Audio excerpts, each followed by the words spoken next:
il va me suffire d'armer la canne et d'accélérer mon plomb. Cette accélération se fait, comme vous l'avez vu, par une vive traction du bras gauche et par une forte poussée du bras droit. Vous aurez peut-être noté également la direction de mon regard. J'ai effectivement regardé en haut pour envoyer mon plomb en hauteur et lui donner une courbe maximum, une courbe efficace pour atteindre la meilleure distance. Bien là, je crois que nous avons vu un lancer très simple. Ce que nous avons pu remarquer, c'est l'excellente direction qu'a pris le plomb juste en face du lanceur, en plein dans la ligne que nous avions tracée sur le sol. Comme on commence à lancer un petit peu fort, on met ce qu'on appelle un doigtier qui va servir à me protéger le doigt pour éviter de me couper.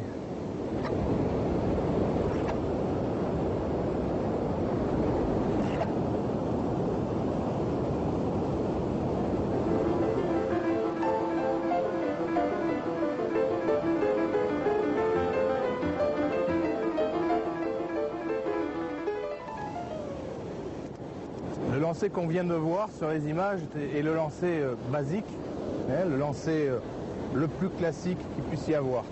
Maintenant, on peut essayer de dévier un petit peu en apportant deux choses. D'une part, un léger balancé du plomb sur l'arrière, et d'autre part, en essayant de faire passer la canne sur le côté, plus latéralement.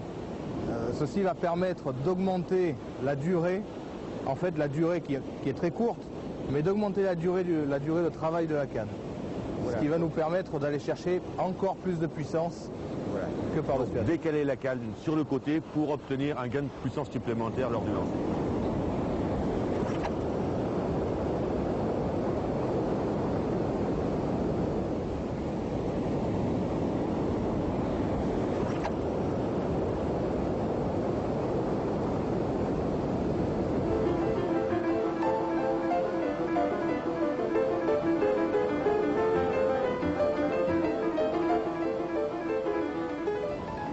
La première chose à faire quand on s'apprête à lancer un plomb posé, c'est de vérifier et d'ajuster sa bannière. Tout à l'heure, la bannière que nous avions, c'est-à-dire la longueur de nylon comprise entre la pointe de la canne et le plomb, mesurait à peu près la moitié de la canne. Et on aurait eu tendance à la réduire, étant donné qu'on utilisait des cannes assez souples. Pour le lancer plomb posé, on va faire la démarche inverse, c'est-à-dire qu'on va prendre un minimum de longueur égale à la moitié de la canne et qu'on pourra éventuellement rallonger cette longueur. Donc ici, vous voyez, j'ai, une fois le talon posé par terre, le plomb à peu près au niveau des yeux. Je vais m'ajuster au niveau de mes pieds sur la ligne parallèle à la plage. On commence par poser son pied droit dans le même axe que cette ligne. Il est très important de ne pas dévier, c'est-à-dire de ne pas mettre le pied à l'extérieur de cette ligne, parce que lors de la rotation du lancer, il y aura un blocage au niveau du genou. Je positionne donc mon pied bien dans l'axe. Après, on prend le fil, le pick-up, on prend repère par rapport à la perpendiculaire à la plage. Et on vient mettre la canne à 45 degrés entre cette ligne et sa perpendiculaire. Le plomb, lui, va être au départ, pour les débutants, placé à la parallèle de la plage.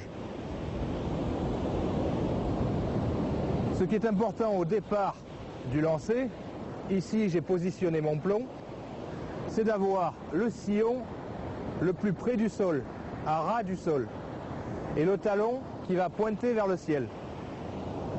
Une fois qu'on est dans cette position, on prend appui sur la jambe droite pour pouvoir effectuer le transfert de poids qu'on a vu précédemment avec le lancer par-dessus la tête. Et le lancer va se dérouler ainsi. On regarde l'objectif. Vous voyez que j'ai pris appui sur ma jambe gauche, mon pied droit, lui, étant quasiment en équilibre, juste me servir pour prendre mon équilibre.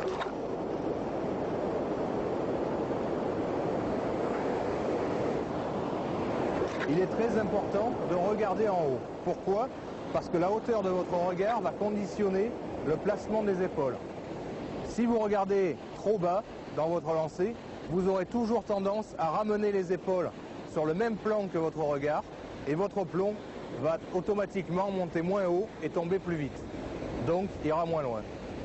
A l'inverse, si vous regardez en l'air, vos épaules vont monter et votre plomb prendra la bonne courbe, c'est-à-dire à peu près 45 degrés. La bannière parallèle à la plage, la canne à 45 degrés, le sillon bas, les bras tendus, le regard en l'air, rotation, blocage. Tout lanceur qui va, quel qu'il soit, que l'on parle d'un pêcheur ou d'un compétiteur de lancer, vouloir à tout prix mettre de la force musculaire et de la violence dans le lancer aboutit toujours à un flop. La technique, ce n'est pas de la puissance, ce n'est pas de la violence, c'est une recherche de vitesse, une recherche de puissance au travers d'une gestuelle parfaite, technique et bien pratiquée, bien réalisée. Et très progressif en somme. Très progressive. Dans ces lancers, voilà. C'est-à-dire pouvoir accélérer, ne pas donner toute la vitesse au départ, mais en garder sous le pied, comme on dit. En garder sous le pied. Et accélérer sur la fin du mouvement, juste avant le blocage. Ce qu'il vous faut garder à l'esprit, c'est que tant que vous travaillerez avec des moulinets à tambour fixe et des cannes classiques, tout ce que vous risquez, c'est de vous faire un petit peu mal au dos. À partir du moment où vous allez choisir de lancer avec un tambour tournant, pour gagner de la distance, le moulinet, lui, vous pardonnera difficilement les erreurs. Surtout ce type d'erreur. Donc, avec votre tambour fixe, travaillez lentement, progressivement et intelligemment. Vous verrez que par la suite, après, le tambour tournant va tout seul. Si tu veux, et pour vous, on va réaliser un lancer plomb posé avec un tambour tournant, voilà, et une canne à répartition. Pour bien faire la différence.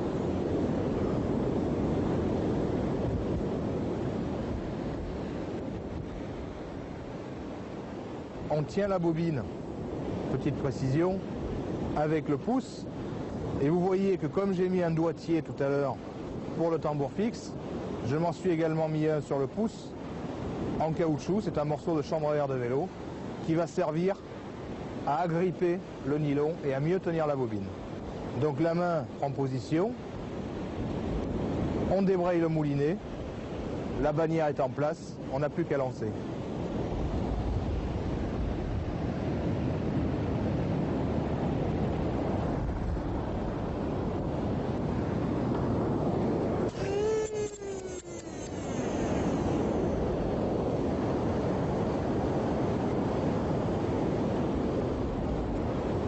En fin de lancer, il y a souvent quelques spires qui se dégagent. Après, lors du rembobinage du fil, il est important de toujours veiller à ce que celui-ci soit le plus régulier possible, en guidant le fil de droite à gauche et de gauche à droite, régulièrement, du début jusqu'à la fin de la récupération.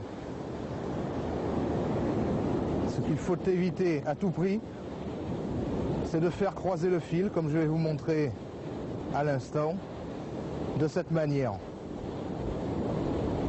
Ceci est mauvais dans la mesure où les spires du moulinet sont toujours en vol lors du lancer. S'il y a croisement de fil, ça va occasionner ou générer une perruque. Nouvelle démonstration, la perruque, nous voilà. Cette action vient avec l'habitude.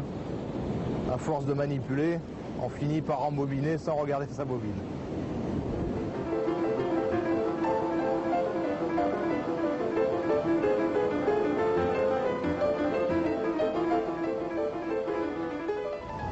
Et vous l'avez vu, le lancer plomb posé, ça n'est pas si difficile que ça.